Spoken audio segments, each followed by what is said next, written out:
Vlogmas Day 16, everybody!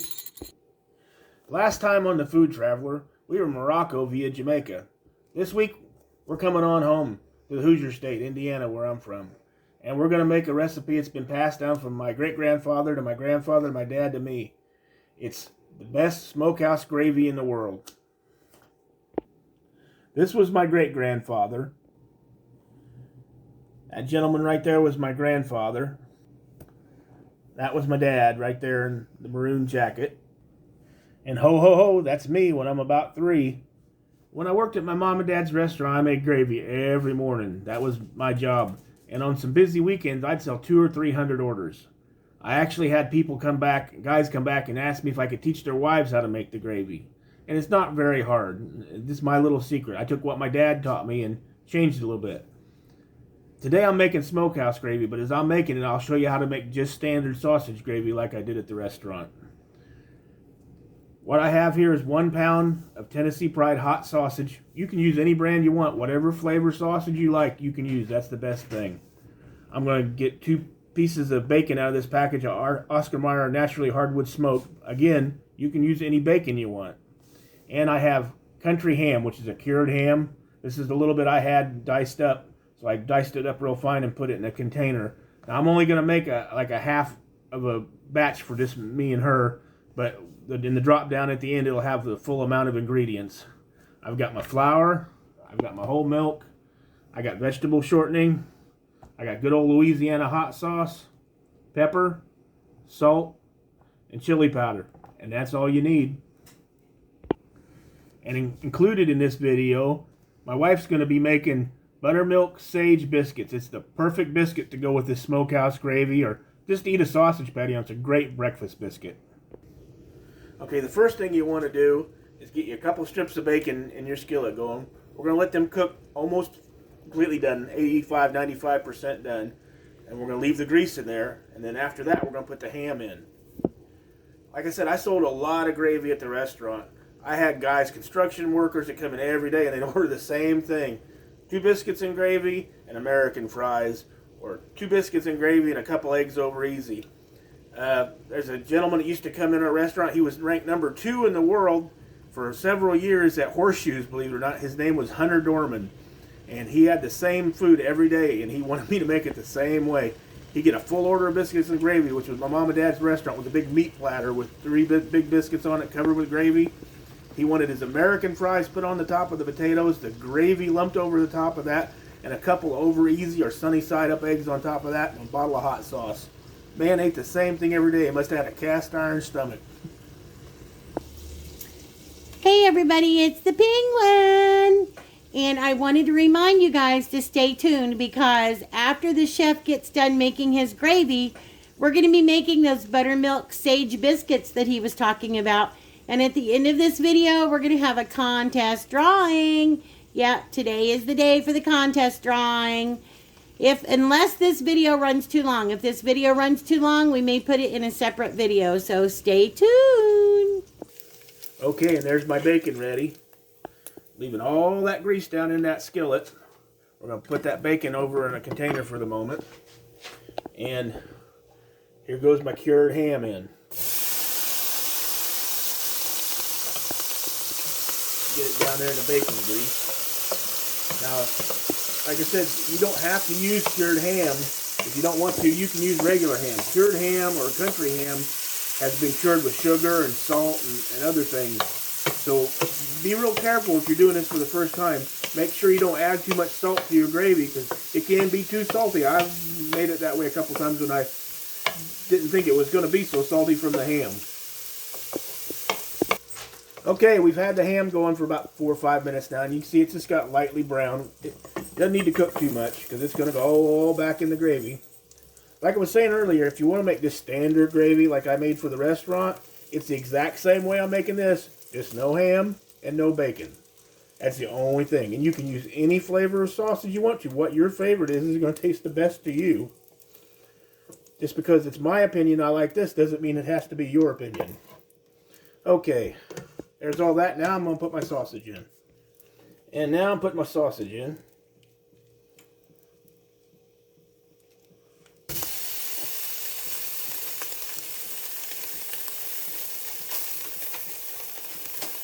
know that some of you might be worrying about all that brown and it's getting burnt on the bottom of the skillet, but you shouldn't, because that's what's going to make the flavor in the gravy.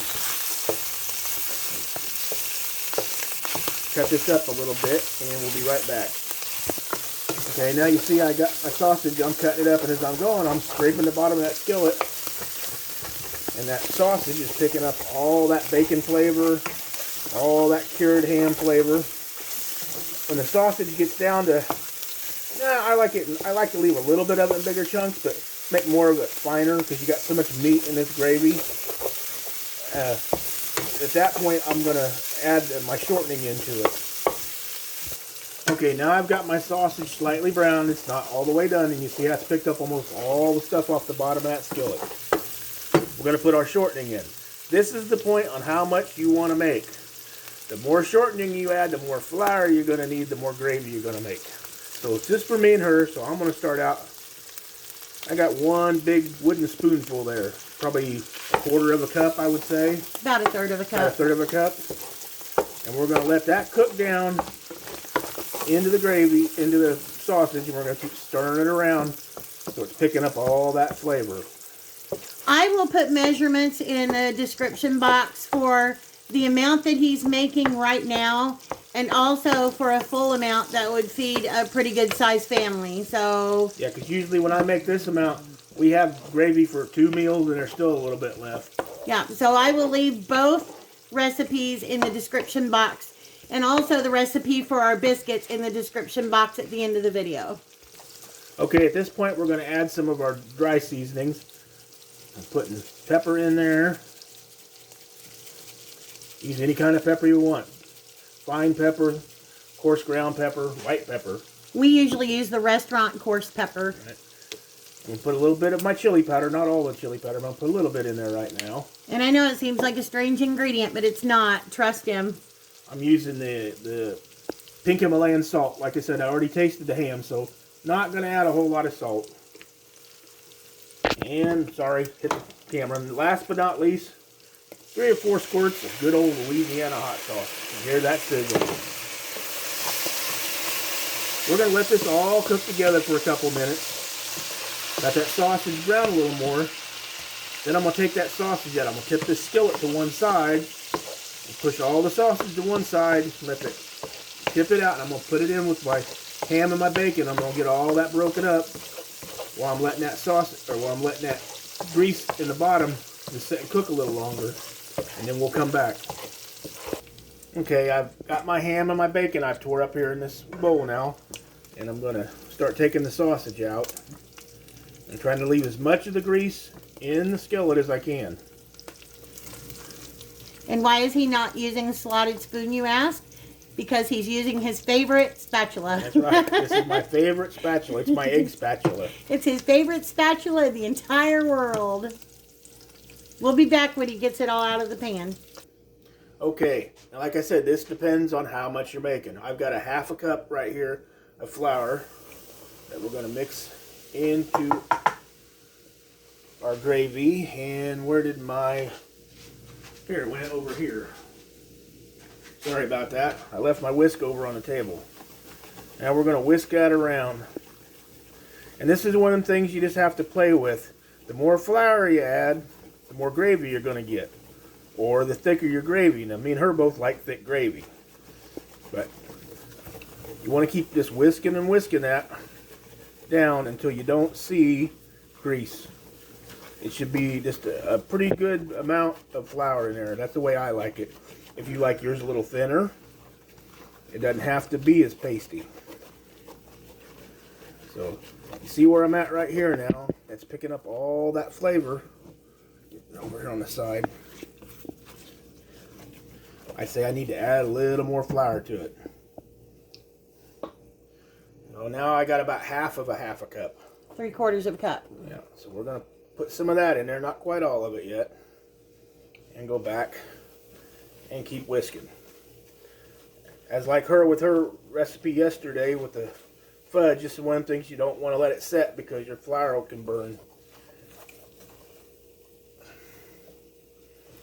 But at the same time, you want to make sure that it browns a little bit because you want to get that floury taste out of there when you eat biscuits and gravy, you don't want to feel like you don't want to taste like you're eating flour gravy. That's right. And you know, I can't stand going to a restaurant and you get flour gravy or milk gravy. There's no meat flavor. It's supposed to be sausage gravy. Now you see the consistency of it now. It pulls away from the pan. That's right. It's pulling away from the pan. It's standing up. That is pretty close to being perfect right there. You can make it a little thicker if you want. I wouldn't go too much thicker because then you're going to have to use a whole lot of milk and have a whole lot of gravy.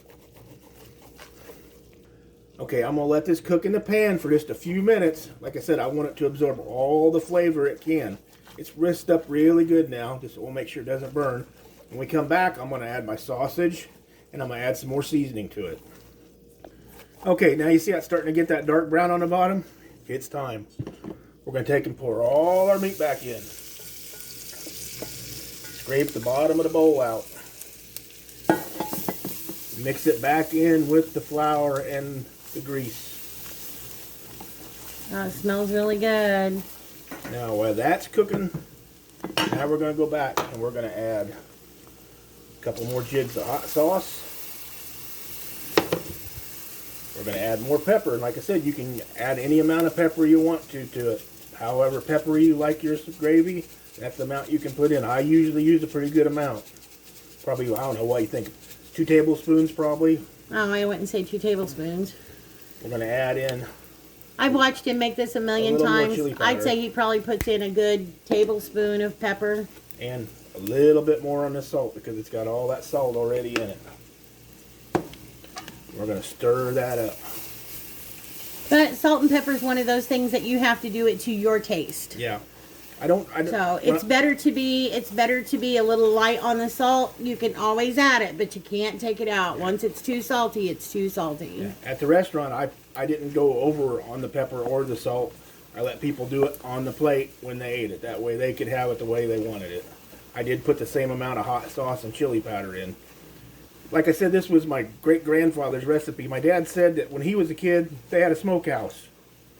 And not every day back then did you get to eat meat. Well, when they smoked things, there would be little gibbles and pieces of stuff left as they were doing their curing and their smoking. They would save all that, and that's how smokehouse gravy started. There might not be enough to feed everybody, but there'd be enough gibbles to make gravy with. And they figured out, well, hell, that tastes really good like that, so they just started keeping little pieces and parts to make that with. Okay, that's all brown pretty good. We're going to let that set for about 1 minute, and then I'm going to come back and I'm going to start adding my milk. Okay, I'm starting out with 2 cups of whole milk.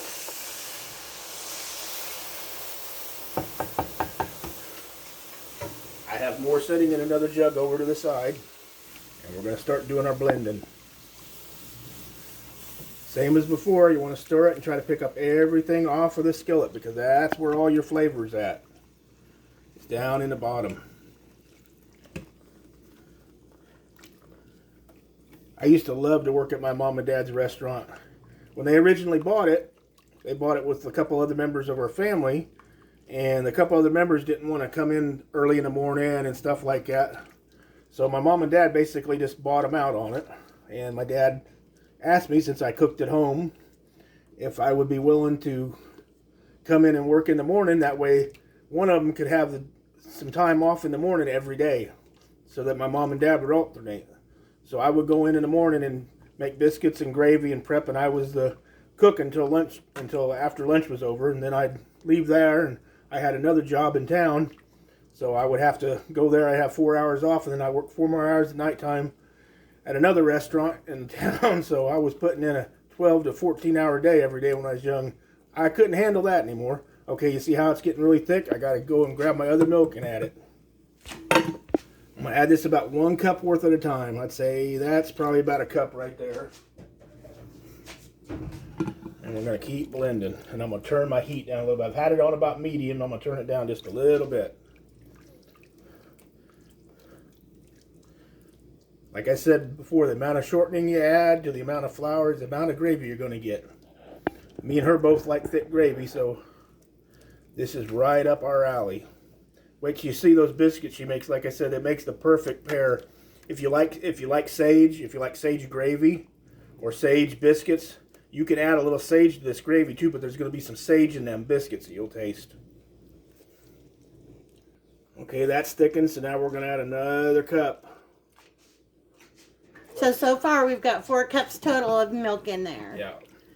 Like I said, I'll make sure that I have all the measurements down in the description box, so don't even worry. You just don't want to add too much liquid at a time now, because if you want to keep your gravy fairly thick, if you add too much liquid, the only thing you can do is go back and make a cornstarch slurry and add to it, and that doesn't add anything to your flavor. That takes away from your flavor. Yeah, and you definitely don't want to go back in and add raw flour, because that would be a disaster. No, that ruins it. You'll just have lumps of flour in there that have a bad flavor. That would ruin your gravy. But you see how it's slowing down on the thickening part now? It's still getting thick, but it's taking longer for it to thicken, and it's getting a little thinner on the top. Won't take too much more now, and that'll be about perfect gravy. My mom taught me how to make gravy when I was very young. And until I met the chef, I always thought I made the perfect gravy. Well, I learned that I didn't. Well, I love my gravy. It's very, very good. It is. It's not the chef's gravy. And that was one of the very first things that I ever made for him, was biscuits and gravy. I thought, oh, he'd be so impressed. You know what they say, a way to a man's stomach, or a way to a man's heart is through his stomach. I cannot even imagine. I never did ask him. It was good. I know you said it was good, but he was probably in his mind thinking, yeah, but mine's a lot better. This is going to be the last time I add milk. I can just tell you from making it so many thousands of times. I'm going to put about a half a cup in there. That's probably about all I need. Yeah, 4.5 cups milk total. Now, you don't even have to use pure milk.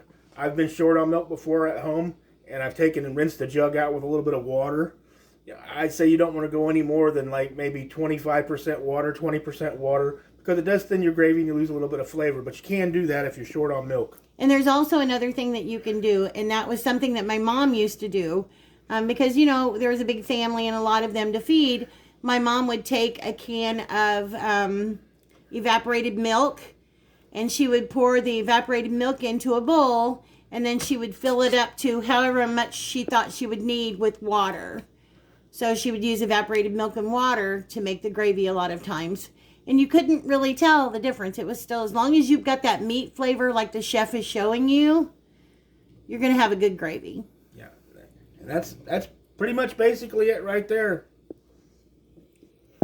I could add a little more liquid if I wanted to make it a little thinner, but I don't. This is how thick we like our gravy. We like it like that. You see how nice and dark colored it is? It's not white like what you get at the restaurants. This has got flavor. A lot of flavor. That's why I said it's the world's best smokehouse gravy. And I agree. It's the world's best smokehouse gravy.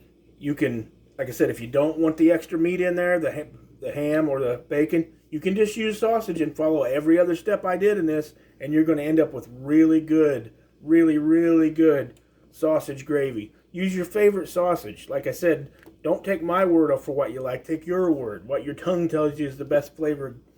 Well, I got this all done. I'm going to turn my burner off and put the lid on it, and we'll get back with the penguin making the biscuits. Okay, now it's time for the penguin to do her buttermilk sage biscuits. Yay! Yay! Gotta have something for that yummy old gravy.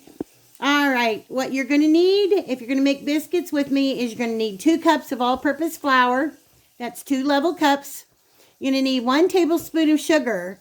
You're going to need 1 tablespoon of baking powder. You're going to need a teaspoon of salt. I put half a teaspoon of rubbed sage.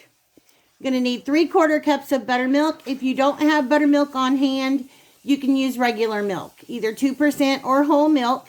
I wouldn't recommend using the fat-free or the 1%, either 2% or whole milk. And I'm also going to be using 6 tablespoons of butter. Right now I have my butter sitting in the freezer. That's the best way to do these biscuits. I'm going to shred that butter into my flour mixture, but I'm going to leave the butter in the freezer until the last minute, and I'll show you when I'm grating it into my mixture. Now, these biscuits do not require a rolling pin. We're not going to roll these biscuits out.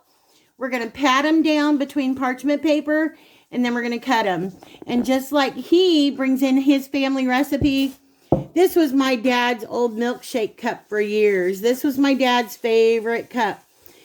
sometimes he'd just drink buttermilk. He'd take a big old cup full of buttermilk, salt and pepper it, and he would drink it.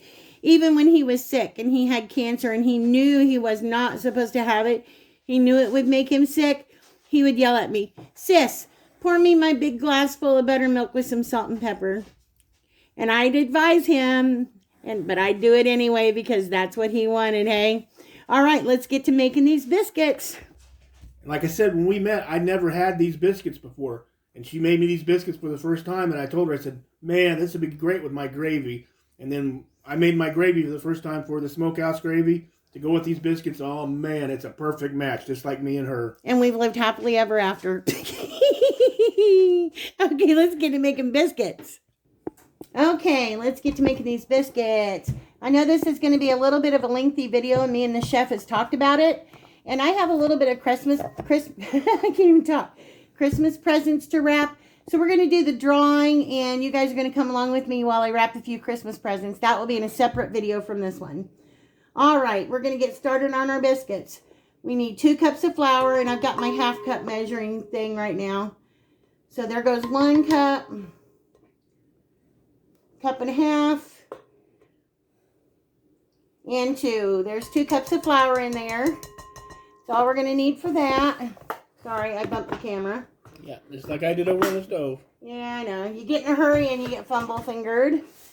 All right, and into our flour, we're going to need 1 tablespoon of baking powder. And I don't know how many of you have used Clabber Girl. Where me and the chef were born and raised, that's where the Clabber Girl factory was. Mm-hmm. So obviously we don't live there anymore, but all right, we've got 1 tablespoon of baking powder going in. I need 1 tablespoon of sugar. So 1 tablespoon of sugar going in. And I'm going to use a half a teaspoon of rubbed sage. I know it seems like an odd thing to put in a biscuit. It's not. But trust me, it just adds a little bit of that special flavor. And it's really good if you have breakfast sandwiches with it, egg sandwiches, or like this, paired with the gravy. Yeah. Okay, hang on just a minute. I got to grab my salt and butter. Okay, I had to get the salt. So now we want a teaspoon of salt for this. All right, got our salt going in. And the next thing we're going to do is we're going to grind up our butter. Now, like I said, you want to keep it in the freezer and you want to keep it cold. Got to find my knife here. We need 6 tablespoons of butter, and you want to use real butter. So I've got 4 here, and I'm going to cut off a couple extra. Oh, hang on a second. Grab the wrong thing. All right, I went ahead and got a new stick out because what I thought I had put 2 half things of butter that I had in the refrigerator. One ended up to be margarine. So I went ahead and got a new frozen stick of butter. I cut 6 tablespoons off. Now I'm going to take my good old-fashioned coleslaw grinder or grater right here. And this is what we're going to do. And this is important for these biscuits. If you want to have a good, buttery, fluffy, light biscuit, you want to make sure that your butter is good and cold. If you don't have one of these graters, that's fine. You can go in with a knife. And you can do it with a knife. Just cut it up into small pieces and disperse it all throughout your flour. So I don't know if the chef can see down in the bowl. If you can see those curls of butter. Yeah. Can they see that? Mm-hmm. Okay. We're just going to keep doing this until all of the butter is gone. And we'll be right back. Okay, there you go. She's got her butter all cut up down into the flour. And she's washing her hands off right now. She'll be right back. One thing I wanted to tell you, though, on the sage, she likes sage a lot. Sometimes I even add a little bit to our gravy for her. That way, you know, every other time or so. If you like sage, you can add more. If you don't like sage, you don't have to add any at all. It's our opinion. This is what we use in it. Nope, the biscuits are still good with or without. Yeah, with or without it. That's correct. We'll be right back. All right, now I've got my hands all washed. I'm just going to mix my butter up into my flour. Just like so. See, I said it again. So. Okay, now we're going to do 3/4 cups of buttermilk. And like I said, if you don't have buttermilk, you can use regular milk. Here's 1. 2, and 3. And like her dad, I like buttermilk with salt and pepper on it, so I'm always glad when we make this and I have some left. Okay, now I washed my hands really well because this is one of those things that I'm going to have to get into my hands with. But first, I'm just going to stir it up. You guys can see that. Just going to stir. I love the smell of buttermilk, but I've never actually tried to just drink buttermilk like that. It's good with salt and pepper. I don't think I could. I don't know. I ate raw hamburger as a kid, so I can't say that I'd never actually be able to drink buttermilk because I might be able to. You know, my taste buds have changed over the years. My mom and dad used to eat liver and onions all the time, and I couldn't stand it. But I got older and tried it at a restaurant one time and figured out, hey, I kind of like it now. Okay, like I said, we're not going to use a rolling pin on these. We're going to take some parchment paper and another piece of parchment paper so I'm going to get it started. Speaking of which, that's got to go on the list because we've got to have more parchment paper. Okay. All right. What I'm going to do now, and I've got my oven preheated to 425 degrees. I'm going to get in here for a second with my hands and give this a good mix. You don't want to over mix it because it's like any other dough. If you overwork it with your hands or mixer or anything like that, you'll just end up with a tough biscuit. And we don't want a tough biscuit. So just work it long enough to incorporate the dough and get all the flour blended in. And that ought to do it. All right, we're almost there. And besides that, you don't want to get all your butter melted down. You want to, when you take a bite of that biscuit or crack that biscuit open, you want to be able to see those pieces of butter in there. All right. I think we got just about all of it. Oh, there's a little bit left. Okay, as soon as I get done, we'll be right back. All right, we've got our dough all mixed up now. Went ahead and put some flour on a plate so we can get our big mixing bowl out of the way. I'm just going to lay another piece of parchment paper on this, and I'm going to press it down. You want to press it down to probably about a 1/2 inch of thickness. If you want your biscuits super tall, then you can, by all means, feel free to keep it thicker than that. So we're going to do about a 1/2 inch thickness. Let's press it down. Let's see what we got going on here. Now, just a little bit more. All right, you want to try to make it level. You don't want to have lopsided biscuits like the Leaning Tower of Biscuit. All right. Going to peel this off. That's why I love working with parchment paper. It's so forgiving. All right, we're going to take this little cup and stick it in there. And we're just going to cut us a big old whopping biscuit out of there. All right. This dough is so fun and so easy to work with. I'm going to lay it right there. Going to come and get us another one. Cut that off. And yes, you can re-roll this dough or repress it. Normally, I get about 12 biscuits out of this when I'm making normal size biscuits. But since we're making a little bit bigger biscuits for the chef's gravy today, making bigger biscuits. All right. I'm going to cut another one. And I'm going to keep doing this until I get all my dough gone. All right, we've got our biscuits all made, our humongous biscuits. I'm going to stick these in the 425 degree oven for 12 to 15 minutes. Oh, and before we stick them in, we're going to brush them with melted butter real quick. Okay, if you can see, I've got them brushed with melted butter now. We're going to stick them in the oven. Okay, if you can see our nice buttery golden brown biscuits. And now what I'm going to do is I'm going to take a little bit of melted butter. And I know we buttered them before we put them in, but you can't go wrong with a little butter. That's right. The more butter, the better. The more butter, the better? More butter, the better. The more butter, the better. The better, the better. Bacon feeds out in that too. Do what? Bacon works out for that too. The more bacon, the better. The more bacon, the better? Yeah. I like bacon and gravy, but I'm not a real big bacon eater. But I'm one that doesn't like a lot of salt. So if you can see those little specks of sage in there. Very good. All right, so we've got these all buttered up now. Tip one of these bad boys up. Show them how thick they are. If you can see how thick they are, you can flip them all the way up so they can see the bottom. I know they're hot. Nice golden brown on the bottom. About 1.5 inches, almost 2 inches tall. All right, we're going to get this stuff plated up. All right, there you have it, everybody. That is the chef's version of, what is it? The world's best smokehouse gravy. The world's best smokehouse gravy and the Penguin's Buttermilk Sage Biscuits. So I hope you guys get a chance to try it. It's so delicious. And like I said, if you don't want to make smokehouse gravy, just follow my same instructions and only use your favorite brand of sausage. And it'll turn out just as good. Can you see the steam coming off of that? Gonna be good. I'm gonna have to end this video so I can dig in. But remember, I'll be back in another video because we're going to wrap some presents and we're going to do a drawing, a contest drawing. Give away some prizes. Yay! Yay! So until we see you in just a little bit, happy Vlogmas!